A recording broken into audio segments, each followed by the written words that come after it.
যোগদান করছো। তোমাদের সবাই ভালো আছো? তোমাদের বন্ধুরা, ক্লাসমেটরা, ফ্যামিলি মেম্বাররা? কারণ বিভিন্ন জায়গায় আবার সংক্রমণের হার বাড়ছে বলে শুনতে পাচ্ছি, এরকম বা পত্রিকা বলছে। তোমাদের সবাই ভালো আছে? এনিওয়ান? কারণ তোমাদের কোনো বন্ধুদের কোনো অসুস্থতা অসুবিধার কোনো খবর তোমাদের ব্যাচমেটদের এরকম কিছু হয়নি তো সেটা খুবই নাকি? তো সেটা খুবই ভালো যদি সবাই সুস্থ থেকে থাকো। আর তোমাদের গতদিন পর্যন্ত যা আমি কভার করেছি সেখানে তোমাদের কোনো প্রশ্ন জিজ্ঞাসা?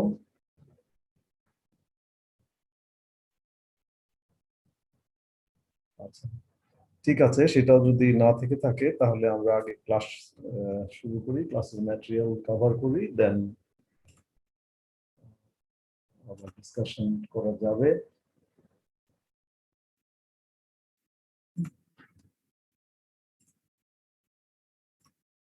তোমরা স্ক্রিন দেখতে পাচ্ছ? জি স্যার। আচ্ছা, ওকে। আজকে আমরা যেটা আলোচনা করব সেটা হচ্ছে how can we get the coefficient of consolidation, যেটা আমরা ডিনোট করেছি by CV, C capital C subscript V. কোনো কোনো বই হয়তো স্মল সি সি থাকতে পারে, বাট আমার এই মুহূর্তে স্পষ্ট মনে নেই। সি সি কম্প্রেশন ইন্ডেক্স এবং সিভি এই দুটোই ক্যাপিটাল সি। এন্ড এটার ইউজ, এর আগে আমরা কম্প্রেশন ইন্ডেক্সের ব্যবহার দেখেছিলাম, প্রয়োজনীয়তা উপলব্ধি করেছি। আমার সেটেলমেন্ট ক্যালকুলেট করতে গেলে সিসি এবং সিএস বা সিআর বলা হয়ে থাকে, যেটা আনলোডিং রিলোডিং লাইনের স্লোপ বা সোয়েলিং ইন্ডেক্স সিএক্স সিএস এবং কম্প্রেশন ইন্ডেক্স সিসি, সেটার প্রয়োজন হয়ে থাকে। এবং সেটা আমরা কিভাবে পাবো সেটাও আলোচনা করেছি, সরাসরি ল্যাবরেটরি টেস্ট ডাটা থেকে, অথবা ইন কেস একান্তই যদি ডাটা না থাকে তাহলে ইনডিরেক্ট কি ওয়ে আছে সেটা। আমাদের সিভিও দরকার। সিভির ডেফিনেশন আমরা আগে পেয়েছি, mathematical definition at least. CV বলতে পারবা কি ছিল? সিভির ডেফিনেশনে কি ছিল, এটা কোথায় পেয়েছিলে? Anyone?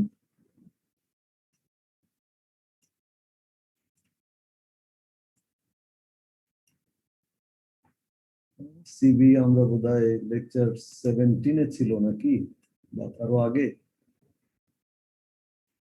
না, এটা বোধহয় আমরা যখন ওয়ান ডিমেনশনাল কনসলিডেশন ইকুয়েশন, দেখতে পাচ্ছ স্ক্রিন?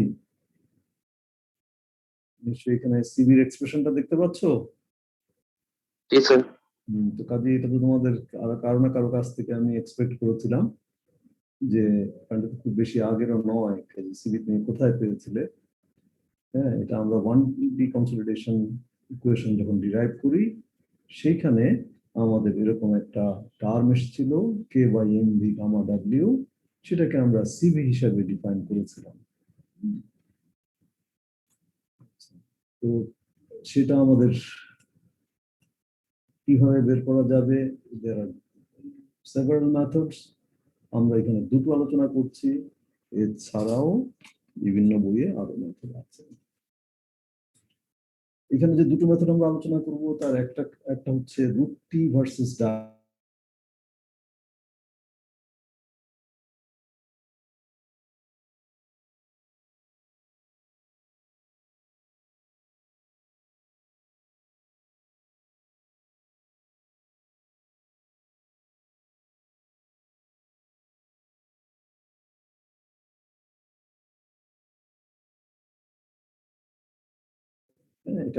সেমি লগারিদমিক মেথড বা লগারিদমিক মেথড বা ক্যাসাগ্রান্ডি মেথড, বিভিন্ন ভাবেই এটাকে অ্যাড্রেস করা হয়ে থাকে, বলা হয়ে থাকে। এখানে এই মেথডের প্রথমে আমরা ডিসকাস করি স্কোয়ার রুট টি মেথড। এর ভিত্তি কি, বেস কি সেটা বলছি।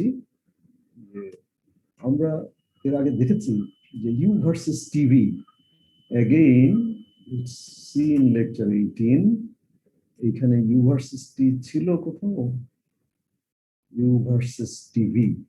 এই যে আমরা এখানে ওয়ান ডিমেনশনাল কনসলিডেশনের সলিউশন পেয়েছিলাম এবং সেখানে আমরা বিভিন্ন টাইম ফ্যাক্টরের জন্য টিভির বিভিন্ন মানের জন্য ইউর মান বা ইউর মানের জন্য টিভির মান টেবুলার আকারে অথবা এক্সপ্রেশন ফর্মে অথবা গ্রাফিক্যালি আমরা পেয়েছি। এবং এরপরে এটাও বলেছিলাম যে দেখা যায় ইউ ইকুয়াল টু 60% পর্যন্ত কার্ভের যে অংশটা, এটাকে এরকম একটা কমপ্লেক্স কার্ভ দিয়ে রিপ্রেজেন্ট না করলেও চলে, এটাকে কার্ভ ফিটিং করে এই 60% মতো এটাকে সিম্পল একটা এক্সপ্রেশন দিয়ে রিপ্রেজেন্ট করা যায়, যেটা TV equal to pi by 4 U square. এটা ইকুয়েশন 13 ছিল যে ইউ ইকুয়াল টু 60% পর্যন্ত এরকম একটা সিম্পল এক্সপ্রেশন দিয়ে রিপ্রেজেন্ট করা চলে ইউ এবং টিভি রিলেশনশিপ। সেইটা যদি হয়ে থাকে, হ্যাঁ, এটা যদি ইউ ভার্সেস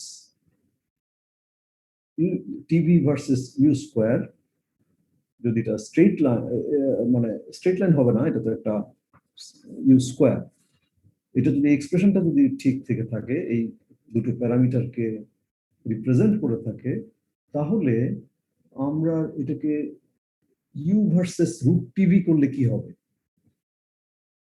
ইউ স্কোয়ারের জায়গায় যদি আমি ইউ কনসিডার করি, দুই দিকে যদি তুমি স্কোয়ার রুট নাও, তখন জিনিসটা কি হয়ে যাবে, ওয়াই ইকুয়াল টু এমএক্স টাইপের একটা এক্সপ্রেশন হয়ে যাবে। হ্যাঁ, ওয়াই ইকুয়াল টু এমএক্স টাইপের এক্সপ্রেশন মানে হচ্ছে সেটা তখন একটা স্ট্রেট লাইন রিপ্রেজেন্ট করবে। তাহলে u versus root tv should represent a straight line, should be a straight line. And যদি এটাকে আমরা সে এটা টিভি স্কোয়ার রুট যেটা বলেছি T two the T power half and U, এটাকে 60% এর মতো এরকম পর্যন্ত দেখা যাচ্ছে, এটা একটা straight line. If we now extend this line এবং কোনো একটা পয়েন্ট সে এখানে 90%, এখানে 90% এর কথা আমরা নিচ্ছি, 90% পয়েন্টটাকে ইউ ইকুয়াল টু 90%, এর করসপন্ডিং পয়েন্টটা এখানে লোকেট যদি করি আমি এর উপরে কার্ভের উপরে, কারণ কার্ভটা আসলে স্ট্রেট লাইন হয়ে তারপরে এরকম করে কার্ভ হয়ে যায় এই রিলেশনশিপটা। তো এটাকে যদি আমি 90% এর করসপন্ডিং পয়েন্টটা কার্ভের উপরে লোকেট করি, এটা যদি এ হয় এবং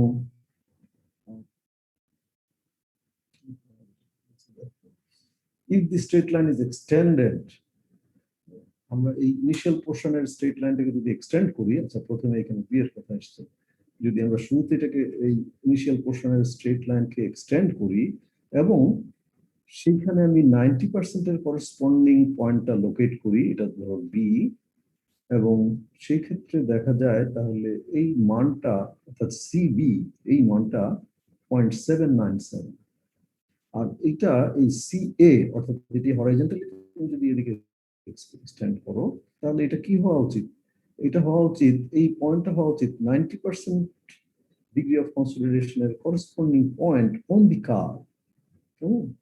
তো সেই সি এ সেই মানটা হয় 0.921। This are theoretical values. তুমি যদি আগের দিনের লেকচারে দেখো যে 90% এর করসপন্ডিং ইউর করসপন্ডিং টিভি কত আছে, 0.848, এই টেবিল থেকে দেখতে পাচ্ছ। আচ্ছা এইখানে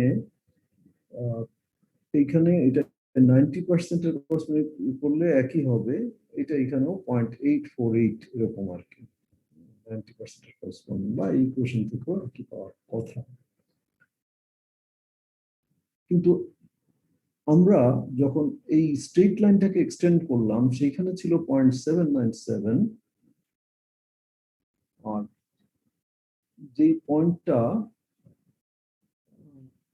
90% করসপন্ডিং, যেটা সেখানে 90% করসপন্ডিং হলো আমাদের ওখানে ছিল কত 0.848, কিন্তু এখানে আমরা প্লট করেছি আসলে টিভি নয়, এখানে প্লট করেছি রুট টিভি।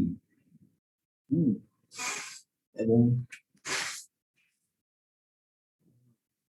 এই রুট টিভির মান এখানে এটা হওয়া উচিত কত, তাহলে 0.921, কারণ এটা যদি 90% রিপ্রেজেন্ট করে তাহলে এটা 0.921 হওয়ার কথা। হ্যাঁ, 91 কেন, 0.848 এর স্কোয়ার রুট, কারণ 0.848 সেটা আমরা বলেছি যে এখানে আমাদের যে থিওরিটিক্যাল ভ্যালু ছিল, এই ভ্যালুগুলো থিওরিটিক্যাল ভ্যালু, সেটা 90% করসপন্ডিং এর করসপন্ডিং হচ্ছে 90% কনসলিডেশনের করসপন্ডিং টিভির মান হচ্ছে 0.848। সেই কারণে আমরা বলছি যে এই ডিসটেন্সটা 0.921 হবে। এটা প্লট করলেও, থিওরিটিক্যাল কার্ভটাকে প্লট করলেও এটাই হবে অ্যাকচুয়ালি, এখান থেকে পড়ে নিলেও একই হবে, এটা 0.921 হবে। এবং তাহলে এই বিসি বা এসি ওভার বিসি, এই রেশিওটা এসি ওভার বিসি, এই রেশিওটা কি হবে 0.921/0.797, এবং এইটা পাচ্ছি আমরা 1.15। সো এই যে এক্সারসাইজ, সেটা থেকে আমরা এটুকু বুঝতে পারছি যে আমরা যদি এটার ইনিশিয়াল পোর্শনের স্লোপ, সেটার পরে যে কোনো একটা পয়েন্ট, এখানে 90% আছে, কিন্তু 90% না হলেও চলবে, আমি অন্য যে কোনো point A dash B dash C dash, এই তিনটা পয়েন্ট, এই দুটো লাইনের উপরে, সেগুলোর তো একই রেশিও দাঁড়াবে, অর্থাৎ এসি বাই বিসি যা হবে, A dash C dash by B dash C dash তো একই হবে, সবগুলো 1.15 হবে, তাই না? এগুলো দুটো সমকোণী ত্রিভুজ, এবং সেটা থেকে এই রেশিও তুমি পেতে পারো। ফলে আমরা যেটা এখানে এই যে বৈশিষ্ট্যটা, এই থিওরিটিক্যাল প্লটের, যে এরকম দুটো পয়েন্টের রেশিও, একটা কার্ভের উপরে পয়েন্ট আর একটা হচ্ছে ইনিশিয়াল টেনজেন্টের উপরে পয়েন্ট, এই দুটো পয়েন্টের যে অ্যাবসিসা এক্স কোঅর্ডিনেটের ভ্যালু, সেটা হচ্ছে রুট টিভি, তার রেশিও হচ্ছে 1.15। এই বৈশিষ্ট্যটাকে ব্যবহার করে আমরা এক্সপেরিমেন্টাল ডাটা পয়েন্ট থেকে সিভির মান বের করতে পারি। কারণ স্যার এখানে মনে হচ্ছে 0.797 হবে। কোনটা স্যার ভাগ ভাগ যেখানে করেছেন ও কার্ভে, রুট টিভিতে, স্যার এই যে স্যার 0.921/0.797। এখানে 0.1/797, সেটা কত হয় সেটা, স্যার এটা তো বড়, এটা তো বড়। স্যার এখানে স্যার মানে স্যার ঠিক 0.0 আছে। একটা বড় দিছে স্যার, এটা বলতেছে 0.0 না হয়ে 0.7। ও হ্যাঁ হ্যাঁ হ্যাঁ হ্যাঁ, ঠিক আছে, এটা 0.797 হবে, এটা আমার মিস্টেক, এই যে এখানে 0.797 আছে, কেমন? ওকে, আমি এটা আপডেট করে তোমাদের পোস্ট করবো, এখানে যে রুট টিভি 0.797, এটা 0 পয়েন্ট হবে, ওকে। আচ্ছা, এটা 1.15। সো এই যে বৈশিষ্ট্যের কথা বললাম, সেটাই ব্যবহার করা হচ্ছে। সেখানে কি আমরা এখানে প্লট করেছি রুট টিভি, কিন্তু আমি যখন এক্সপেরিমেন্ট করছি তখন কি আমার কাছে রুট টিভি আছে? তখন আমার কাছে কি আছে? তখন আমার কাছে আছে কতগুলো ডায়াল রিডিং এবং টাইম। মানে তুমি যদি ভিজুয়ালাইজ করো কনসলিডেশন টেস্টটাকে, সেটা হচ্ছে আমি একটা লোড ইনক্রিমেন্ট দিয়েছি, এবং সেই লোড ইনক্রিমেন্ট দেওয়ার পর বিভিন্ন সময়ে আমি রিডিং নিচ্ছি। সো আমার কাছে আছে লোড ইনক্রিমেন্টের জন্য টাইম এবং ডায়াল রিডিং। তো টাইম, সেটা directly proportional to TV, or TV is directly proportional to time, কারণ TV equal to CBT over H square. So এই দুটোর মধ্যে যে ফাংশনাল রিলেশনশিপ, তাতে দেখা যাচ্ছে হ্যাঁ, সিবি যদি এক কনস্ট্যান্ট হয়, এইচ প্লে লেয়ারের থিকনেস, সেটা অবশ্যই একটা সাইটের জন্য কনস্ট্যান্ট বলা চলে, তাহলে টিভি আর T proportional, directly related, straight line relationship, বিভিন্নভাবে তুমি চিন্তা করো। সো একটার সঙ্গে জায়গায় আমি আরেকটা বসালেও, এবং এখানে U that is directly related to dial reading, কারণ ওয়ান ডিমেনশনাল কনসলিডেশনে হাইটের যে পরিবর্তন, সেটাই আমাকে ডিগ্রি অফ কনসলিডেশন দেয়, কারণ এটা ভলিউম চেঞ্জের প্রপোর্শনটা হাইটের সঙ্গে সমানুপাতিক, হ্যাঁ, যেহেতু কনস্ট্রেইন ওয়ান ডিমেনশনালি কেবলমাত্র কম্প্রেস হচ্ছে। সো থিওরিটিক্যাল যে curve TV to the power half versus U, সেটার পরিবর্তে আমি যদি এখানে রুট টি এবং ডায়াল রিডিং প্লট করি, তাহলেও আমি এরকম শেপেরই একটা কার্ভ পাওয়ার কথা। This fundamental understanding helps us or help to develop this method. এটা করতে তাহলে এখানে যে স্টেপ গুলো বলা আছে, হোয়াট উই ডু, কোন একটা লোড ইনক্রিমেন্ট, সেটার জন্য আমার টাইম ডায়াল রিডিং কতগুলো ডিসক্রিট ডাটা পয়েন্ট আছে। সো উই প্লট গ্রাফ, একদিকে রুট টি আর একদিকে ডায়াল রিডিং। তো প্লট করলে এখানে ইউ কানেক্ট দ্য পয়েন্টস, এটা তো এরকম কন্টিনিউয়াস থাকে না, হয়তো এখন ডিজিটাল সিস্টেমে কন্টিনিউয়াস ডাটা অ্যাকুইজিশন হলে কম্পিউটার সিস্টেমে সেরকম অটোমেটেড কনসলিডেশন অ্যাপারেটাসও আছে, সেই ক্ষেত্রে আরো অনেক ক্লোজ পয়েন্ট পাওয়া যায় একটা কন্টিনিউয়াস কার্ভের মতো। সেক্ষেত্রে তাহলে সেগমেন্টাল ডাটা পয়েন্টগুলোকে আমরা কানেক্ট করে এই কার্ভটা তৈরি করি।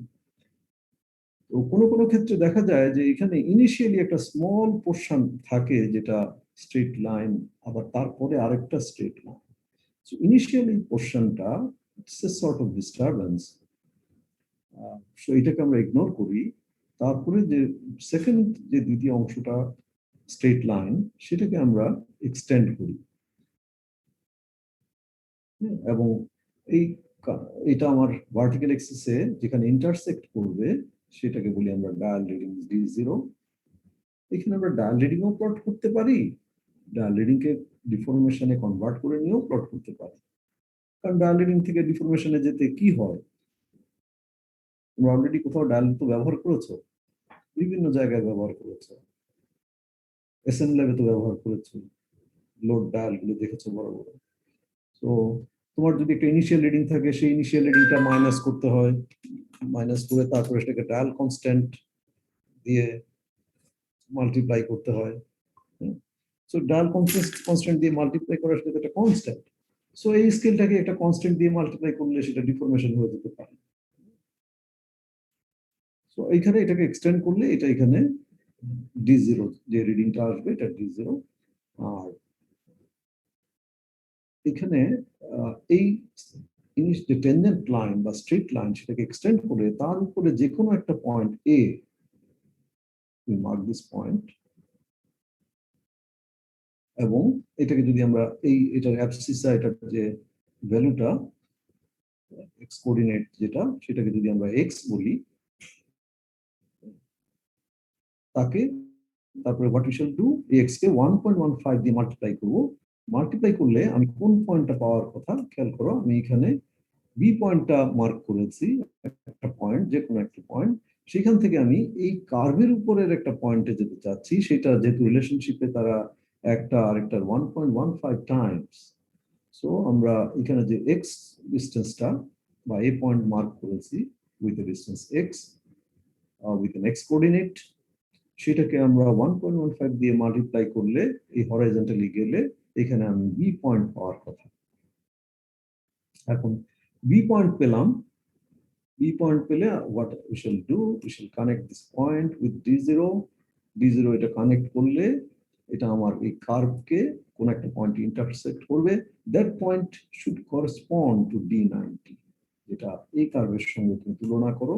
যে আমি যদি এখানে এই ড্যাশ পয়েন্টটাকে পেয়ে থাকি, এটাকে আমি কানেক্ট করেছি উইথ মাই অরিজিন বা ইনিশিয়াল পয়েন্ট, এটা কানেক্ট করলে এখানে এই পয়েন্টটা পাওয়ার কথা। তো সেই একই লজিক আমরা তাহলে সি পয়েন্টটা পাচ্ছি এইভাবে, and this C point should correspond to 90% consolidation, এবং এই ডায়াল রিডিংটা should represent 90% consolidation, dial reading corresponding to 90। আচ্ছা, তাহলে এবং শুধু তা না, এইখানে যদি আমি এখন ভার্টিক্যালি যাই, তাহলে এখানে যে ভ্যালুটা পাবো সেটা দিবে আমাকে √T90, এটা যেহেতু 90% কনসলিডেশনের করসপন্ডিং, তাহলে এখানে যা পাবো এটা √T90, and √T90 যদি আমি এখন পাই, তাহলে সেটাকে স্কোয়ার করে I get T90, R T90 পেলে আমি CV ক্যালকুলেট করতে পারি from this expression, T TV equal to CBT over H square. আমি যেহেতু T90 পেয়েছি, তাহলে এখানে আমি সিবি পেয়ে যাব, একটা ভ্যালু এখানে পেয়েছি, এবং টিভির একটা থিওরিটিক্যাল 90% এর করসপন্ডিং একটা থিওরিটিক্যাল ভ্যালু আমি জানি, সেটা কত? 90% এর করসপন্ডিং ভ্যালুটা হচ্ছে 0.848, যেটা আমরা টেবল থেকে বা আগের ইকুয়েশন থেকে দেখেছি থিওরিটিক্যাল ভ্যালু। তো আমার এখানে এইচ জানা ওই ক্লে লেয়ারের জন্য, T90 সেটা আমরা এই কার্ভ থেকে বের করলাম, এবং টিভি corresponding to 90% consolidation, সেটা theoretical value, সেটা আমরা জানি 0.848. We are only left with CV. So আমরা এখান থেকে CV পেতে পারি। That's the 848 d square by T90। এখানে d মানে হচ্ছে এখানে h একই। ও d আর h এর h কি ছিল মনে আছে তোমাদের? এখানে CBT ওভার h স্কয়ারে আমাদের এখানে h কি ছিল? এখানে একটু পার্থক্য আছে, তোমাদেরকে স্মরণ করিয়ে দিব। এইখানে এই যে ডি আর এইচ এর পার্থক্যটা মনে আছে? তার drainage path, length of drainage path. Length of drainage path. Okay, so এখানে খেয়াল করে দেখো, আমরা এই জায়গায় এই কোয়েশ্চেন 19 এ, এই জন্য আমি বলছি যে কেউ যদি জাস্ট মুখস্থ করো, তুমি যদি স্কুল কলেজ লেভেলের মতো এখনো চিন্তা করো, তাহলে তোমার জন্য বিশ্ববিদ্যালয় লেভেলের পড়াশোনা কোনোভাবেই তোমার লাইফে কিছু দেবে না। হচ্ছে উপলব্ধি করা, প্রত্যেকটা জিনিস বুঝতে পারা ব্যাপার। সো এখানে তাহলে নিচে দেখো, যেটা লিখেছি আমি এখানে ডি, এই ডিটা তাহলে লেংথ অফ ড্রেনেজ পাথ। এবং খেয়াল করে দেখো, একটা ওয়ান ডিমেনশনাল কনসলিডেশন টেস্টে তোমাদের যদি আগের পিকচারটা খেয়াল থাকে, আমরা উপরে নিচে সেখানে কি ব্যবহার করছি? স্পেসিমেনের উপরে নিচে পোরাস্টোন ব্যবহার করছি, মনে আছে? ওয়ান ডিমেনশনাল কনসলিডেশন টেস্টে সেখানে আমরা পোরাস্টোন ব্যবহার করেছি, এটা কিন্তু আছে আগের, এটা সম্ভবত 18, 17, 16 এ নাকি।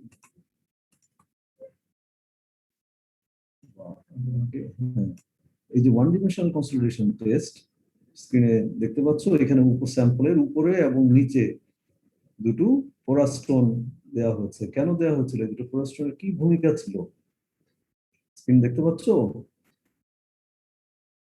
হ্যাঁ, এই যে কনসলিডেশন টেস্টের একটা স্কিমেটিক ডায়াগ্রাম, এটা তোমাদের লেকচার 16 এ ছিল, তোমরা ইভেন ভিডিও পাবে ইন্টারনেটে, তোমাদের হয়তো 342 ক্লাসেও হয়তো সেটা দেখানো হবে।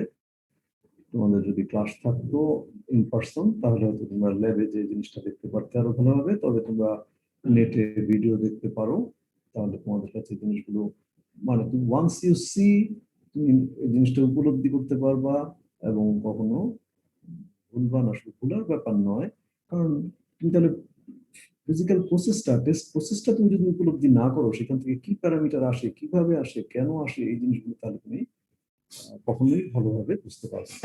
এই স্যাম্পলের দুই দিকে ড্রেনেজ, নিচেও একটা পোরাস্টোন, উপরে একটা পোরাস্টোন, সেটা দুই দিকে ড্রেনেজ।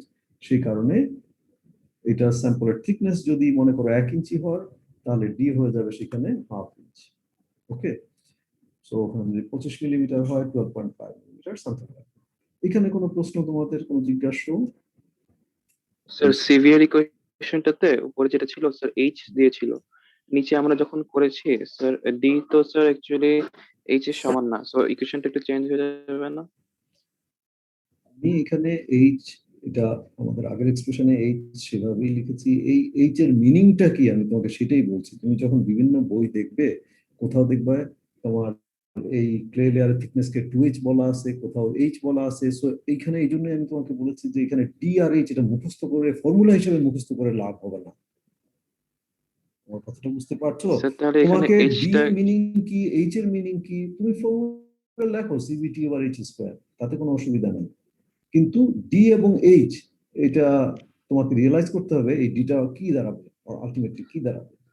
ওকে, আমি তো সেটাই বলছি যে হ্যাঁ, জি যে স্যার। ডি তুমি যখন মান বসাবে, এই ডি এর মান কি 25 মিলিমিটার হবে না 12.5 মিলিমিটার হবে, এটা তোমাকে উপলব্ধি করতে হবে।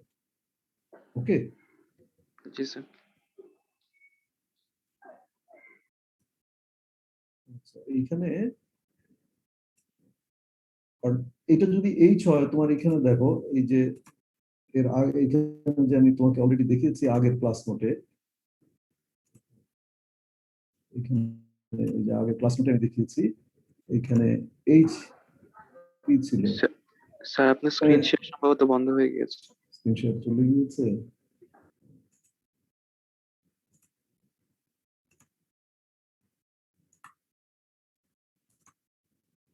এখানে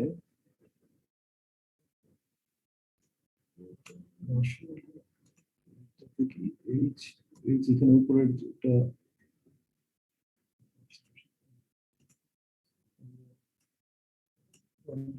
কনসোলিডেশন এক্সপ্রেশন বের করতে যে এইখানে একটু আগেই তো দেখালাম, এই যে আর এখানে দেখো, 18 নম্বর লিখছে হ্যাঁ স্যার। এই যে এই লেকচারটা 18তে দেখো এইচ এবং ডি,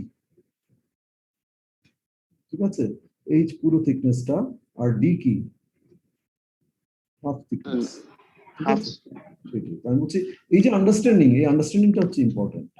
তুমি দেখবা কোনো বইয়ে হয়তো এটাকে 2H বলা হয়েছে, কোনো বইয়ে এটাকে এইচ বলা হয়েছে, তাহলে 2H বললে কি জাস্ট এইচ মুখস্থ করলে কি হবে? এইচ এর মিনিংটা কি তাহলে এক থাকলো?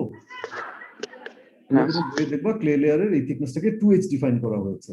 তো 2H ডিফাইন করলে তাহলে ইকুয়েশনের জাস্ট ইকুয়েশন মুখস্থ করলে সেই ইকুয়েশনের এইচ তো এক জিনিস হলো না। সেটা হচ্ছে যে এইচ হচ্ছে ক্লে লেয়ার থিকনেস, কেউ যদি এটাকে এখন 2H ডিফাইন করে তখন কি হয়ে যাবে? ডি ইকুয়াল টু এইচ হয়ে যাবে।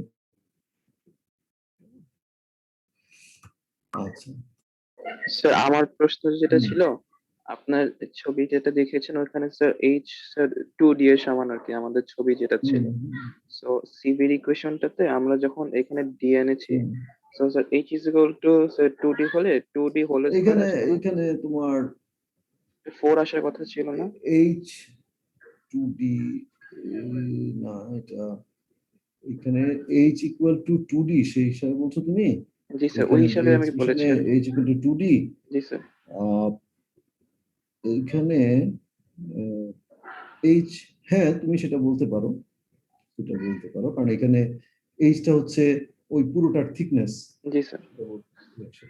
সেটা বলতে পারো। স্যার তাহলে নিচের ইকুয়েশনটা একটু এখানে চেঞ্জ আসবে না? না, কিন্তু ইকুয়েশন চেঞ্জ এইভাবে আমরা লিখবো না, কারণ বইয়ে এরকমই আছে। আচ্ছা স্যার। তুমি বইগুলোতে দেখবা, সেই জন্য বইয়ের এই জন্য ইকুয়েশন আমি তোকে আবারও বলছি যে ইকুয়েশন মুখস্থ করার চেয়ে ইকুয়েশনের প্যারামিটারটা এটা কি ইন্ডিকেট করে এই সেটা মোর ইম্পর্টেন্ট, বুঝছো? এটা জি স্যার। স্ট্যান্ডার্ড ফর্মে 0.848 ডি স্কয়ার এইভাবেই আছে, কোনো বই এটাকে 2D লিখে নাই, সে 2H ডিফাইন করুক আর এইচ ডিফাইন করুক প্লেয়ার থিকনেসকে। ওকে, জি স্যার। আচ্ছা, যে মান বসানোর সময় তোমাকে সেটা চিন্তা করতে হবে। আরেকটা মেথড যেটা, সেটা লগারিদম অফ টাইম মেথড। সেটার ভিত্তি হচ্ছে আমরা যদি theoretical curve U versus TV এটাকে যদি আমরা সেমিলগ প্লট করি, তাহলে দেখা যায় এর 3টা অংশ থাকবে, সেটা এখানে অবশ্য প্লটটা করা নেই। এটা যদি আমরা সেমি লগারিদমিক প্লট করি, টিভি কে লগারিদমিক স্কেলে আর ইউ কে অ্যারিথমেটিক স্কেলে, তাহলে দেখতে পাই সেখানে 3টা ডিস্টিংক্ট কার্ভ, এটাও বোধহয় আগের কোনো একটাতে ছিল। সেখানে এই ফার্স্ট পার্ট অংশটা সেটা একটা স্মল স্লোপ থাকে, যেটা ইনিশিয়াল কম্প্রেশন। সেকেন্ড পার্ট সেটা স্ট্রেট লাইন, একটা স্টিপ স্লোপ হয়, এবং থার্ড পার্ট সেটা আরেকটা মাইল্ড স্লোপের আরেকটা স্ট্রেট লাইন হয়, যদি আমরা theoretical value of U and TV এটাকে সেমি লগারিদমিক প্লট করি সেই ক্ষেত্রে। তো এটা অ্যাগেইন এই ইউ আর টিভি এগুলো তো ডায়াল রিডিং এবং টাইমের প্রপোর্শন। তাহলে আমরা যদি আমাদের অ্যাকচুয়াল ল্যাবরেটরি যে ডাটা, অর্থাৎ সেটাকে এদিকে টি এবং এদিকে ডায়াল রিডিং, এটা এটা লগ স্কেল, টিটা লগ স্কেলে প্লট করি, তাহলে আমরা আগেরটার মতো একটা এরকম 3টা পার্ট ওয়ালা একটা কার্ভ পাওয়ার কথা, যেটাকে আমরা অনেকটা S inverted S shape curve হওয়ার কথা। ইনভার্টেড এস শেপ কেন? তুমি যদি এস আঁকতে ক্ষেত্রে আমরা কি করি, এরকম হয়, সরি এস হচ্ছে এরকম, মাথাটা এই পাশে, আর এটা হচ্ছে এইরকম ইনভার্টেড এস শেপ। তোমরা এরকম সেমি লগারিদমিক প্লট আর কোথায় পেয়েছো বলতে পারবে, স্মরণ করতে পারবে? যেরকম এস শেপ কার্ভ আর কোনো কিছুতে পেয়েছো? Sieve analysis sir. Sieve analysis gradation curve, তাই না? সয়েলের গ্রেইন সাইজ ডিস্ট্রিবিউশন কার্ভ অথবা গ্রেডেশন কার্ভ, এবং সেখানেও তোমরা দেখেছো লগের এরকম কোন দিক থেকে তুমি লগ স্কেলটা প্লট করছো, সেটা এরকম হতে পারে, এদিক থেকে হতে পারে। যাই হোক, এখানে টাইম বাড়ছে ওইদিকে, সো এটা এটা ইনভার্টেড এস্ক বলা হয়েছে এখানে কোথাও, inverted disk। এবং এই যে থিওরিটিক্যাল কার্ভের তিনটা পার্ট, এটা হচ্ছে মাঝখানের অংশ যেটা স্টিপ স্লোপ, আর নিচের অংশ সেটা অনেকটা মাইল্ড স্লোপ, এটা মাইল্ড স্লোপ, এইদিকেও আর একটা মাইল্ড স্লোপ থাকে। এই বেসিসের উপর ভিত্তি করে এই লগারিদমিক টি মেথড, যেটা ক্যাসাগ্রান্ডে এবং ফেদান দুজনে মিলে অ্যাকচুয়ালি 1940 তে প্রপোজড ইট। এটার মেথডোলজি কি হবে সিভি বের করার জন্য? সিভি বের করার জন্য अगेन আমার একটা টি লাগবে, কারণ সেই টি এর corresponding U theoretical value of U যদি আমি জানি, তাহলে ওই TV equal to CBT over H square থেকে আমি সেটা বের করতে পারবো। এখানে প্রথমে যেটা করা হয়ে থাকে, এই প্লটটা time versus dial reading semi logarithmic plot, এটা করলে করা হয়, করে দেন we mark a point A on the curve। সেই এটা এখানে যেমন কি বলেছে, select any point in the initial portion of the curve, preferably the point with maximum curvature। So initial portion তো এইখানে, এইদিকে এই ম্যাক্সিমাম কার্ভেচারের পয়েন্ট অথবা তার কাছাকাছি, সেই পয়েন্টটাকে মার্ক করে সেইখানে টি কত সেটা দেখো। দেন we calculate t by 4 and mark the point B। মানে এটা যদি টি এর করসপন্ডিং পয়েন্ট হয়ে থাকে এ, আসলে আগে মার্ক করেছি এ কে, সেখান থেকে পেয়েছি টি, এবং টি বাই 4 বের করেছি, টি বাই 4 করসপন্ডিং বি পয়েন্টটাকে লোকেট করেছি কার্ভে।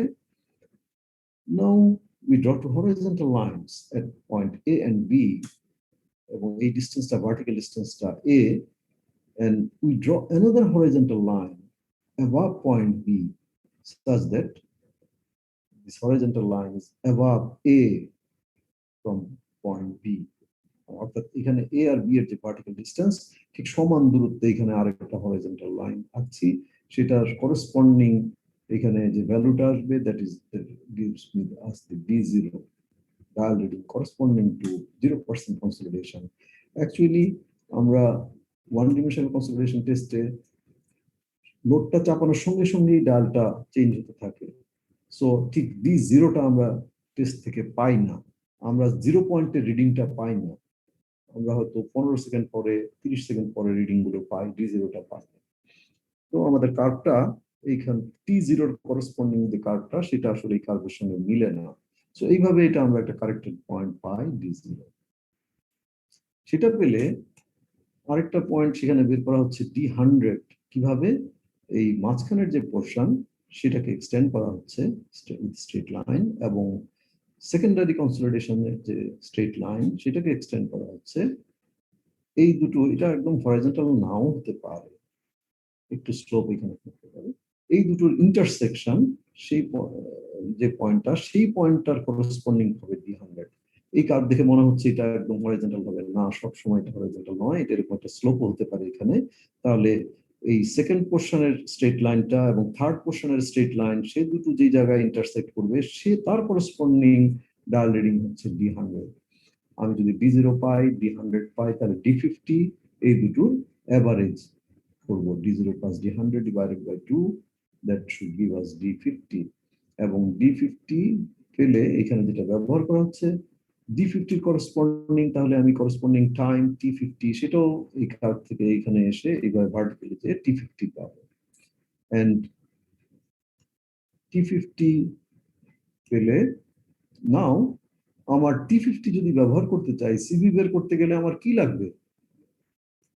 এখানে যে এক্সপ্রেশনটা আছে সেখানে সিভি বের করতে গেলে আমার কি লাগবে? আমি এখানে T50 বের করেছি, তাহলে টিভির কোন মানটা লাগবে? টিভির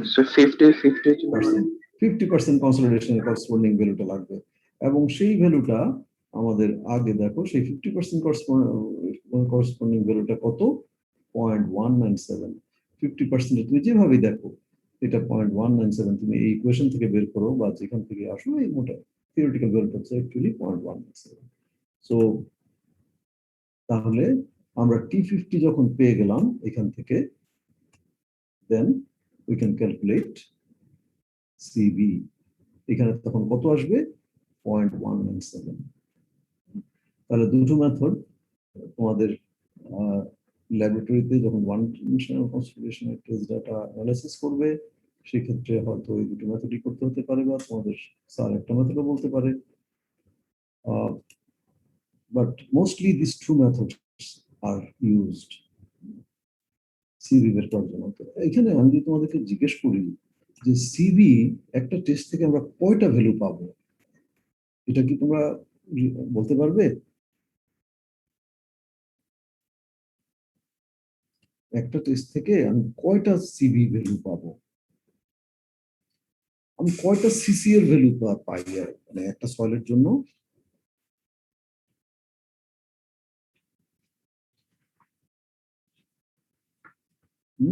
anyone?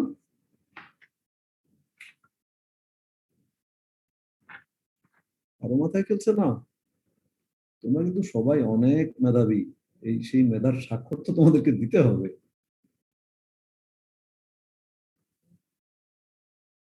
Role 110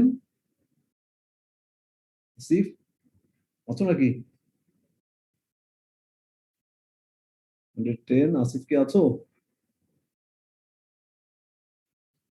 role 66 Fariha, yes sir. তুমি কিছু বলতে পারবে? স্যার একটা পাই। কোনটা, কোন কোন প্যারামিটার? সিসি। সিসি একটা পাও, কেমন করে বললে তুমি? স্যার সিসি সয়েল স্যাম্পলের জন্য একটাই।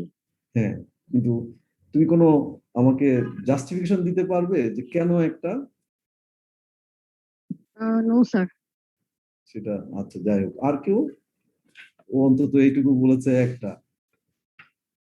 রোল, হ্যাঁ, সাদিয়া 115। হ্যাঁ সাদিয়া, তুমি বলতে পারবে? সাদিয়া আছো? রোল 17 তাসনিয়া আছো কি? জি জি স্যার। হ্যালো। হ্যাঁ, তুমি বলতে পারবে কেন সিসি একটা? না স্যার, এটা বলতে পারবো বলতে না। পারবে না? দেখো আমি এগুলো বলেছি, আগের ক্লাস গুলি শুনে দেখো, আমি বলেছি। রোল 16 জোনায়েদ। এবং দেখো, আহ, যখন আমি তোমাদেরকে জিজ্ঞেস করার অর্থ হচ্ছে এই না যে তোমাকে আমি নাজেহাল করছি, সেটার জন্য আমি জিজ্ঞেস করি নাই। তুমি পড়বে কি পড়বে না, ইটস আপ টু ইউ। কিন্তু আমি পড়াতে আগ্রহ পাবো কিনা সেটাও তো একটা জায়গা আছে।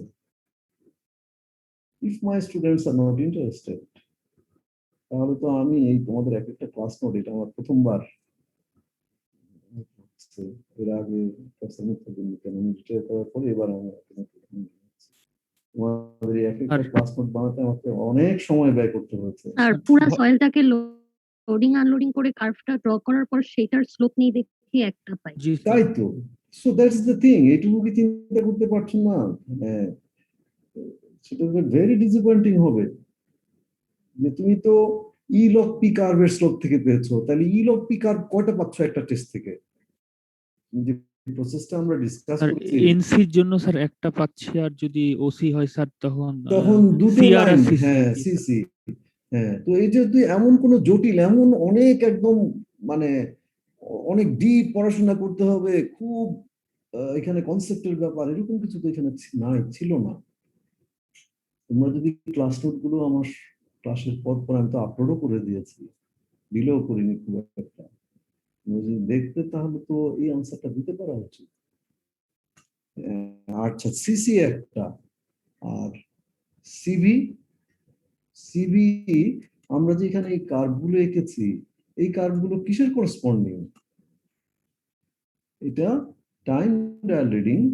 এটা প্রত্যেকটা লোডের জন্য। তুমি খেয়াল করে দেখো, যখন তোমাকে ওয়ান ডিমেনশনাল টেস্টের কথা বলা হচ্ছিল, এইখানে সেইটাতে খেয়াল করে দেখো প্রতিটা এই যে দেখো ই লগ পিকার, সেখানে আমরা এরকম ডিসক্রিট ডাটা পয়েন্ট পেয়েছিলাম না, এই এই পয়েন্টগুলো কার করেসপন্ডিং, প্রত্যেকটা লোড ইনক্রিমেন্টের ফাইনাল রিডিং থেকে এটা আসছিল এই ডাটা পয়েন্টটা। কারণ একটা লোড ইনক্রিমেন্ট যখন দিচ্ছি আমরা, তখন স্যাম্পলটা কম্প্রেসড হচ্ছে, কম্প্রেসড হতে হতে একদিন 2 দিন বা একটা সময় পরে যে আর ওই লোড এসে কম্প্রেসড হচ্ছে না, তার করেসপন্ডিং যে ভয়েড রেশিওটা সেটা দিচ্ছিল ওই ওই লোড ইনক্রিমেন্টের জন্য ভয়েড রেশিও। তো এরকম বিভিন্ন, এখানে প্রেসার বাড়ছে, মানে এরপরে আরেকটা লোড ইনক্রিমেন্ট দিয়েছি, এটা আসছে, তারপরে যেমন এখানে এখানে অবশ্য অ্যাভারেজ ভ্যালু, দুইটা লোড ইনক্রিমেন্টের অ্যাভারেজ ভ্যালু। আমরা এখানে একটা স্কিমের কথা বা সিকোয়েন্সের কথাও বলেছিলাম, মনে আছে কি তোমাদের? যে এই ওয়ান ডিমেনশনাল কনসিডারেশন টেস্টে, এটাকে আগের, এটা যদি 16 হয়ে থাকে তাহলে হয়তো তার আগের ক্লাসে নাকি, যে ইনক্রিমেন্ট গুলো কত 5, 10, 50, তারপরে 25 এরকম দেখো কোনো একটা ক্লাস নোটে আছে, এখানে সিকোয়েন্স গুলো দেওয়া আছে, লোড ইনক্রিমেন্টের সিকোয়েন্স গুলো। বা টিএসএফ এ বললে, কেপিএ তে এরকম সম্ভবত 12.5, কেপিএ 25, তারপরে 50, 100, 200, 400, 800 এইভাবে। আর টিএসএফ এ বললে 0.25 টিএসএফ, 1 টিএসএফ, তারপরে 4 টিএসএফ, 8 টিএসএফ, সেইভাবে করে। তো এইখানে এই যে কোথায় গেল আবার, স্যার 16 নম্বরে থাকার কথা স্যার, আপনি হ্যাঁ হচ্ছে বলতেছেন। হ্যাঁ, এইখানে এই যে বিভিন্ন ডাটা পয়েন্ট গুলো, এটা অবশ্য অ্যাভারেজ দুটো, কারণ একটা এই পয়েন্টে আসতে এটা যেমন 100, হ্যাঁ এখানে দেখো এটা 800 পর্যন্ত এসছে, 800, এটা 200 এর করেসপন্ডিং ডাটা পয়েন্ট। সো এটা একটা নির্দিষ্ট লোডের, এটা 10 কেপি এর ফাইনাল যে ভয়েড রেশিও 10 কেপি এর, তো সেগুলো তো তখনও ডিসকাস করেছি, এবং তোমরা যদি এই জিনিসগুলো সঙ্গে সঙ্গে দেখো, তোমার মধ্যে সেই আন্ডারস্ট্যান্ডিংটা তৈরি হয়ে যেত। তো এখানে একটাই কার্ভ পাওয়া সম্ভব, ইলপ্টি কার্ভ একটা সয়েলের জন্য, তো তার এখানে সিসির ভ্যালুটা একটাই হবে, বেশি তো আর কোনো স্কোপ নাই, এটা তো আমি মাল্টিপল কার্ভ পাচ্ছি না। আর যখন আমি কিন্তু এই যে একটা পয়েন্ট পেয়েছি, একটা লোড ইনক্রিমেন্ট যখন বাড়িয়েছি, তখন কিন্তু আমরা বলেছি যে আমরা এই লোড ইনক্রিমেন্টটা দেওয়ার পর, যে কোনো একটা লোড ইনক্রিমেন্ট দেওয়ার পর আমরা কতগুলো নির্দিষ্ট টাইমে ডায়াল রিডিং নিচ্ছি। সেই টাইমগুলো তখন আমরা বলেছি, যেমন 15 second, 30 second, 1 minute, 2 minute, 4 minute, 8 minute, তারপরে 15 minute, 30 minute, 1 hour, 2 hour, 4 hour, then 8 hour, then a day, 24 hours, এইভাবে। তাহলে আমি প্রত্যেকটা লোড ইনক্রিমেন্টের জন্য আমি কতগুলো টাইম এবং ডায়াল রিডিং পাচ্ছি, সেটাই এখানে প্লট করা হচ্ছে। কারণ time and dial reading curve, এটা তো একটা নির্দিষ্ট লোড ইনক্রিমেন্টের জন্য, অথবা এখানে লগারিদমিক মেথডে যেটা, এটা একটা নির্দিষ্ট লোড ইনক্রিমেন্টের জন্য। সো একটা নির্দিষ্ট লোড ইনক্রিমেন্টের জন্য যদি একটা কার্ভ পাই, তাহলে প্রত্যেকটা লোড ইনক্রিমেন্টের জন্য আমি আলাদা আলাদা কার্ভ পাবো, এবং একটা লোড ইনক্রিমেন্টের জন্য তো আমি একটা সিভি পাবো। এবং খেয়াল করে দেখো, এখানে আমি যখন সিভির ভ্যালু দেখিয়েছিলাম কোথাও, সেখানে দেখো সেখানে কোথাও ছিল সিভির ভ্যালু, ছিল এখানে, যে এখানে তোমাদের এবি এবং এমবি, এখানে দেখো ইবি, তারপর সিভির ভ্যালুটাও কোথাও ছিল, এবং সেখানে আমি বলেছিলাম যে এটা প্রতিটা লোড ইনক্রিমেন্টের জন্য একটা করে ভ্যালু আসবে। এখানে সিভি, এখানে এখানে আছে সিভি, দেখো প্রতিটা লোড ইনক্রিমেন্টের জন্য একটা করে ভ্যালু আছে। হ্যাঁ, এটা একটা প্লট থাকার কথা এখানে, এটা এ বি, আচ্ছা এখানে সিভি ভ্যালুগুলো, এটা সিভি প্লট করা আমি। হ্যাঁ, কিন্তু এটা বুঝতে পারছো যে সিভির মানও বিভিন্ন প্রত্যেকটা লোড ইনক্রিমেন্টের জন্য একটা করে আসবে, অথচ সিসি কিন্তু একটাই থাকবে একটা সয়েলের। তো কাজেই এই মেথডে we can get the CV values for each load increment. কারণ তুমি যখন ডিজাইনে ব্যবহার করবে, তো সিভি ভ্যালুটা তো বিভিন্ন হবে। এখানে কত নম্বরে গেল, এটা আবার 16 নম্বরে। হ্যাঁ, সিভির ভ্যালু তুমি কোনটা ব্যবহার করবে, তখন তোমাকে দেখতে হবে যে আমার যে অ্যাকচুয়াল স্ট্রাকচার তৈরির জন্য প্রেশার চেঞ্জের রেঞ্জটা কোথায়। আমি কি 25 কেপিএ এখন আছে, সেখান থেকে 100-তে যাচ্ছি, না আমি 100 আছে সেখান থেকে 400-তে যাচ্ছি, বা 100 থেকে 200-তে যাচ্ছি আমার স্ট্রাকচার কনস্ট্রাকশনের ফলে। তাহলে সেই করেসপন্ডিং সিভি ভ্যালুটা আমি ব্যবহার করব আমার অ্যানালিসিস। এখানে আরেকটা ডিসকাশনও আছে সিবির, সেটা হচ্ছে সিবি আমরা দুটো মেথডের কথা বললাম, আরো মেথড আছে, এগুলো কি আমাকে ইউনিক ভ্যালু দেয়? মানে আমি একই লোড ইনক্রিমেন্ট আমি যদি স্কোয়ার রুট টি মেথড বের করি এবং লগারিদমিক মেথডে বের করি, একই লোড ইনক্রিমেন্টের জন্য, একই সয়েলের জন্য, টেস্ট তো একটাই হচ্ছে, আমার শুধু গ্রাফ এবং সিবি বের করার প্রসেসটা ভিন্ন। একটা রুটটি মেথড, একটা লগারিদমিক মেথড, আমি যদি দুটো মেথডে বের করি একই ডাটা থেকে, সেটা কি আমাকে ইউনিক ভ্যালু দেবে? একই ভ্যালু দেবে না, তা দেয় না। Most cases, logarithmic time method gives smaller values compared to square root t method. And some other researchers, they also found that CB is substantially higher in the field compared to laboratory test values. আমরা ল্যাবরেটরিতে one dimensional মেথডে করে যে CB value পাই, ফিল্ডের এটা তার চেয়ে বেশি। হ্যাঁ, তো আরেকটা হচ্ছে যে ফর সাম সয়েলস, যে টাইম ডায়ালেটিং কার্ভ যেটা আমরা বললাম, লগ টাইম, লগ টি এবং ডায়ালেটিং, এই কার্ভটা এস শেপের কথা বললাম এখানে, এই জায়গায় এস শেপের কথা বললাম, কিন্তু অনেক সয়েলের ক্ষেত্রে দেখা যায় এখানে ইনিশিয়ালি এই অংশটা পাওয়াই যায় না। তো পাওয়া না গেলে এখানে তো যেমন বলা হয়েছিল যে এটা ম্যাক্সিমাম কার্ভেচারের পয়েন্টটা নিতে বা তার কাছাকাছি একটা পয়েন্ট নিতে, তো এই অংশটা যদি নাই পাওয়া যায়, আমি প্লট করে দেখলাম যে আমার এটা এরকম মোটামুটি স্ট্রেট লাইন, তাহলে সেখানে তো এই ইনিশিয়াল অংশটা নাই, যেটা এই তিনটা অংশের কথা বলছি, শুরু অংশটা নাই, তখন লগারিদমিক মেথডটা আসলে ইউজ করা যায় না, তখন স্কোয়ার রুট টি মেথড ব্যবহার করা যেতে পারে। আমরা আমাদের ল্যাবে আমাদের দেশি সয়েলগুলোর উপরে টেস্ট করে যেটা দেখতে পাচ্ছি এত বছর ধরে, সাধারণভাবে সিল্ট বা সিল্টি ক্লে, সিল্ট বা সিল্টি ক্লে নয়, মানে তোমরা ক্লের উপরেই চেষ্টা করে থাকি, সিল্টি ক্লে যদি হয়, সিল্টের পরিমাণ বাড়লে তখন দেখা যায় আর ওই ইনিশিয়াল অংশটা, লগারিদমিক কার্ভের আর ইনিশিয়াল অংশটা পাওয়া যায় না, সেক্ষেত্রে স্কোয়ার রুট টাইম মেথডটাই ব্যবহার করা বেটার। আরেকটা হচ্ছে যে সিবি বের করতে, যেমন লগারিদমিক টাইপ মেথড, এটাতে আমার ডায়াল রিডিং গুলো, প্রতিটা লোড ইনক্রিমেন্টের জন্য ডায়াল রিডিং গুলো নিতে হয় লম্বা সময় ধরে, মোর দেন এ ডে। হ্যাঁ, কিন্তু যদি আমরা অ্যাকচুয়াল টেস্টে একদিনের বেশি নিয়ে থাকি সাধারণভাবে, তবে যদি শুধুমাত্র আমার সিবি টার্গেট হয়ে থাকে, তাহলে স্কোয়ার রুট টি মেথডে অত সময় রিডিং না নিলেও চলে। কিন্তু আমরা একটা টেস্ট, এই টেস্টটা করতে প্রায় 2 সপ্তাহ লেগে যায়। তো সেইখানে সাধারণভাবে আমরা প্রতিটা লোড ইনক্রিমেন্ট দিয়েই আমরা তার ফাইনাল রিডিং, অর্থাৎ আর ফার্দার ডিফরমেশন ঘটছে না, এরকম একটা পর্যায় পর্যন্ত রিডিং নেই, তাহলে তো আমি ইলগ পিকআপটা পাবো না ঠিক মতো, সেখান থেকে আবার সিসি পাবো না। সো একটার সঙ্গে আরেকটা কনসিকুয়েন্সেস আছে। তবুও এখানে যদি তুলনা করতে বলা হয়, আমরা বুঝতে পারছি যে স্কোয়ার রুট টি মেথডে আমার অত লম্বা সময় ধরে টাইম ডায়ালেটিং নেওয়ার প্রয়োজন না। এই যে আন্ডারস্ট্যান্ডিং গুলো, এগুলো তোমাদের মুখস্থ করার দরকার নেই, কিন্তু খেয়াল করে দেখো, এই সয়েল বা জিওটেকনিক্যাল ইঞ্জিনিয়ারিং, এটা অনেক বইয়ে এখনো বলা হয়েছে যেমন সায়েন্স তেমনি এটা আর্টস। কেন? কারণ সায়েন্স বললে একেবারে প্রিসাইজলি সব ম্যাথমেটিক্যালি সেটাকে এক্সপ্রেস করা যাবে, ইউনিক ভ্যালু আসবে, কিন্তু রিয়েল লাইফে তো তা, আমাদের সয়েল তো তা না।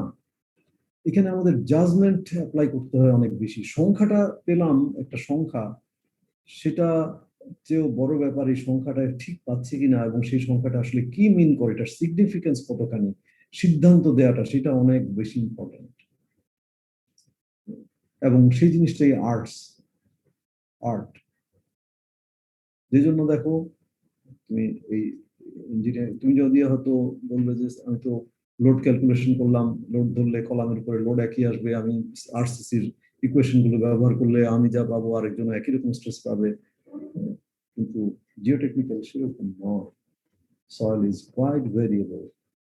আমাদের এক শিক্ষক বলতেন, আমরা যে বলা হয়ে থাকে মানুষ মাটি থেকে তৈরি, এটা একটা প্রমাণ হচ্ছে আমাদের এত রকম চেহারা, এত রকম বর্ণ, এত রকম বৈশিষ্ট্য, মাটিও তাই। এইখানের যে মাটি তার 1 ফুট দূরেই আরেক রকম। সো এইখানে সংখ্যা পাওয়ার চেয়েও এই যে তোমাদেরকে আমি থিওরি বা জিনিসগুলোর ব্যাকগ্রাউন্ড গুলো এক্সপ্লেন করছি, এই আন্ডারস্ট্যান্ডিংটা এই জন্য most important. Otherwise you can not practise জটিল। তবে হ্যাঁ, তুমি যদি বলো এটা জটিল, জটিল হলেও যে জিনিসটা হচ্ছে এই ফিল্ডের লোকজন নাই, কম আমাদের দেশে, এটা এখনো কম।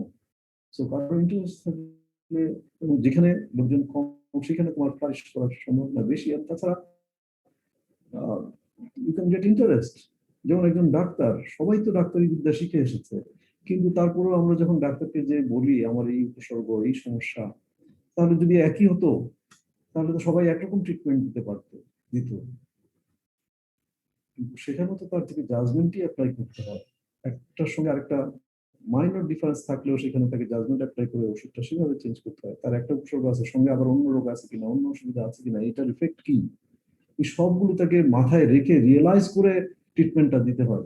এখানে আমাদের শহরে তো অনেকটা কাছাকাছি এরকম জাজমেন্ট অনেক বড়, এবং সেই জাজমেন্ট দেওয়ার ক্যাপাসিটি তৈরির জন্য আমাদের এই থিওরিটিক্যাল ব্যাকগ্রাউন্ড গুলো ইম্পর্টেন্ট। আমরা এখানে তাহলে দুটো মেথডের কথা আলোচনা করলাম সিভি বের করার, ভ্যালু সেটা নিয়ে বললাম। আর লাস্ট যে পয়েন্টটা আছে সেটা হচ্ছে এখানে সেকেন্ডারি কনসলিডেশন। আমরা এখানে তিনটা কনসলিডেশনের কথা আলোচনা, তিনটা পার্ট অফ সেটেলমেন্টের আলোচনা করেছিলাম। একটা ইমিডিয়েট সেটেলমেন্ট, একটা প্রাইমারি কনসলিডেশন, আর একটা সেকেন্ডারি কনসলিডেশন। কোন একটা লেকচারে আছে লেখা সেটেলমেন্টের তিনটা অংশ আমরা আলোচনা করেছি। সেকেন্ডারি, এটা অনেক বই আসলে এটাকে কনসলিডেশন না বলে কম্প্রেশনও বলা হয়ে থাকে, কারণ এটা কনসলিডেশন ফেনোমেনা নয়। কনসলিডেশন ফেনোমেনা যেটা ই লগ পি কার্ভের ই লগ পি বা ই লগ টি যেটাই বলি, তার এই মাঝখানের অংশটা রিপ্রেজেন্ট করে। আর এই দিকের অংশটা ওভার কনসলিডেটেড, এই দিকের অংশটা এটা সেকেন্ডারি কম্প্রেশন বা সেকেন্ডারি কনসলিডেশন। যখন কনসলিডেশন বলছি সেটা ইন্ডিকেট করে এমন একটা ফেনোমেনা যেখানে পোর প্রেসার বেড়ে গিয়েছে এবং সেই পোর প্রেসারটা ডিসিপেট হচ্ছে।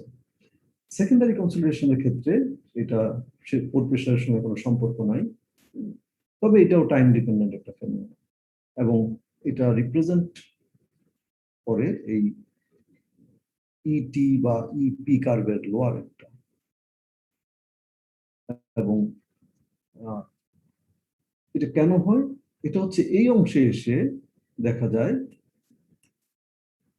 সয়েল পার্টিকেল গুলোর চারপাশে একটা ভিসকাস লেয়ার থাকে। যদিও ওয়াটার একটা ভিসকাস, হাই ভিসকোসিটি, সেটাকে অ্যাট্রাকটিভ ফোর্স বেশি সেই জায়গাটায়। হ্যাঁ, সেখানে এই ভিসকাস ওয়াটারটা বের হতে কিন্তু লার্জার স্ট্রেস বা স্ট্রেস হতে একই আছে, কিন্তু টাইম লাগে। সো দিস ইজ ফেনোমেনা যেখানে এই হাইলি ভিসকাস ওয়াটার এটা ফোর্সড আউট হচ্ছে। আরেকটা হয় এখানে পার্টিকেল গুলোর মাইনর রিঅ্যাডজাস্টমেন্ট অ্যারেঞ্জমেন্ট হয় বিকজ অফ ক্রিপ। এবং ক্রিপ শব্দটা তোমরা হয়তো অন্য জায়গায় পেয়েছো, অ্যাগেইন এসএমএ পেয়েছো। স্মরণ করে দেখো ক্রিপ মানে কি ছিল। যখন লোড আর বাড়ছে না কিন্তু ডিফরমেশন বাড়ছে, সেই ফেনোমেনাটাকে ক্রিপ বলা হচ্ছে। এমনিতে লোড বাড়লে তো ডিফরমেশন বাড়বে। এইখানে এই secondary compression index, secondary consolidation, সেটাকে রিপ্রেজেন্ট করা হয়ে থাকে by secondary compression index. Index মানে অ্যাগেইন একটা স্লোপ, সেটা হচ্ছে ভয়েড রেশিও ভার্সেস এই টাইম। এই প্লট যদি আমরা করি, এই টাইম প্লট করা মানেই কিন্তু তাহলে আমি একটা লোড ইনক্রিমেন্টের করসপন্ডিং করছি। সেখানে এই লাস্টের যে অংশটা এটার স্লোপ, সেটাকে বলা হচ্ছে সি আলফা। সেটা ডেল্টা ই বা এরকম টি1 টি2 দুটো পয়েন্ট হলে এই দুটোর ভার্টিক্যাল ভয়েড রেশিও চেঞ্জ যদি ডেল্টা ই হয় তাহলে এই এক্সপ্রেশন হবে সি আলফা। এবং সি আলফাকে থেকে আমরা এইখানের যে সেটেলমেন্ট, ধরো আমি 50 বছরে কত সেকেন্ডারি কনসলিডেশন হবে বের করতে চাই, তাহলে দুটো পয়েন্ট এরকম টাইম ডিফারেন্স হয় 50 ইয়ার্স এরকম, সেখান থেকে আমরা সেকেন্ডারি কনসলিডেশন সেটেলমেন্ট হিসাব করতে পারবো। এরকম সি আলফা পেলে এটা হবে C alpha prime into H into log of টি2 বাই টি1। হ্যাঁ, আর C alpha prime is again C alpha by 1 plus EP. EP হচ্ছে আমার এখানে 100% কনসলিডেশনের করসপন্ডিং যে ভয়েড রেশিও। সিম্পল এক্সপ্রেশন, তবে এই সি আলফাটা সাধারণ ইনঅর্গানিক সয়েলের জন্য খুব বেশি ইম্পর্টেন্ট না, এটা অর্গানিক সয়েলের জন্য এটা কোয়াইট ইম্পর্টেন্ট, সিগনিফিকেন্ট। হ্যাঁ, তবে ইনঅর্গানিক সয়েল যেগুলো হাইলি কম্প্রেসিবল সেগুলোর জন্য সিগনিফিকেন্ট, আদারওয়াইজ খুব বেশি নয়। প্রাইমারি কনসিডারেশন সেটাই সবচেয়ে বেশি সেটেলমেন্ট। এই যে পর্যন্তই আজকে। আর এখানে একটা প্রবলেম আছে, ইটস ভেরি সিম্পল, এটা দেখবা, এই ইকুয়েশন গুলোর ব্যবহার এটা দেখবা, বইও আরো প্রবলেম সেখানে দেখবা। আর কোনো জিজ্ঞাসা? তোমাদের কোনো প্রশ্ন এখানে যদি ডিসকাস করেছো? আচ্ছা, তোমাদের সঙ্গে সেকেন্ড আর একটা ক্লাস স্যার লক শিট। এই গ্রাফটাতে, হ্যাঁ বলো। স্যার লক টি গ্রাফটাতে T50 কি এটা এই এক্সপেরিমেন্টের জন্য ফিক্স, অন্য কোনো পয়েন্ট নেওয়া যাবে না? এখানে এই মেথডে T50 নিতে হবে। তুমি যদি লগারিদমিক মেথড ব্যবহার করো তাহলে তোমাকে T50 নিতে হবে। আমরা যে অন্য কোনো পয়েন্ট নিতে পারি না তা নয়, তবে এটা একটা কারণ হচ্ছে যে তুমি যখন অন্যান্য ভ্যালুর সঙ্গে কম্পেয়ার করবা তখন তুমি দেখবা হয় সে লগারিদমিক মেথড নিয়েছে এবং T50 ব্যবহার করেছে। কাজে আমি যদি অন্য একটা পয়েন্ট নেই তাহলে একই সোয়ালের ক্ষেত্রেও তো আমি যদি দুটো টেস্ট করি সেটা তো ঠিক থাকবে না, ভ্যালুগুলোর কোনো তুলনা আর করতে পারবো না। আমি যদি ধরো একটা সয়েল আরেকটা সয়েল তাদের সিভি ভ্যালু কম্পেয়ার করতে চাই তাহলে আমাকে একই রকম প্রসেসে ফলো করতে হবে, কেমন? T50 চেঞ্জ T50 জায়গায় তুমি যদি অন্য ভ্যালু দিয়ে ব্যবহার করো তাহলে তো সেটা এক থাকবে না। দিস আর স্ট্যান্ডার্ডাইজ প্রসেসের জন্য T50 নিতে হবে এটাকে। আর তুমি যদি স্কোয়ার রুট টি মেথড ব্যবহার করো তাহলে তোমাকে এখানে 90% কনসিডারেশনে সেটাই দিতে হবে।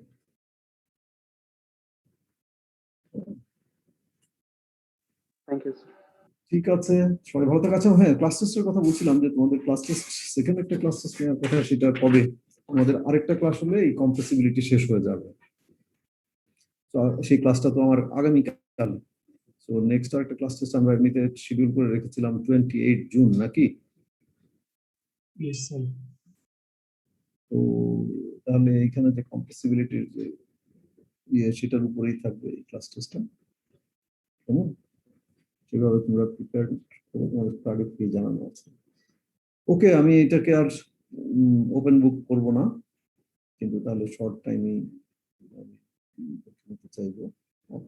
তোমাদের আগেরটার মতো তাহলে এত লম্বা সময় থাকবে না,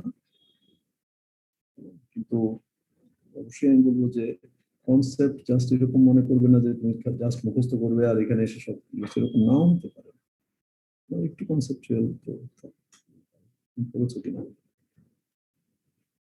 ঠিক আছে, আজকে এই পর্যন্তই। সবাই ভালো থাকো। কালকে তাহলে তোমাদের সঙ্গে আবার কথা হবে সকাল 10টা বাজে। আসসালামু আলাইকুম। ওয়ালাইকুম আসসালাম। সবাই ভালো থাকো।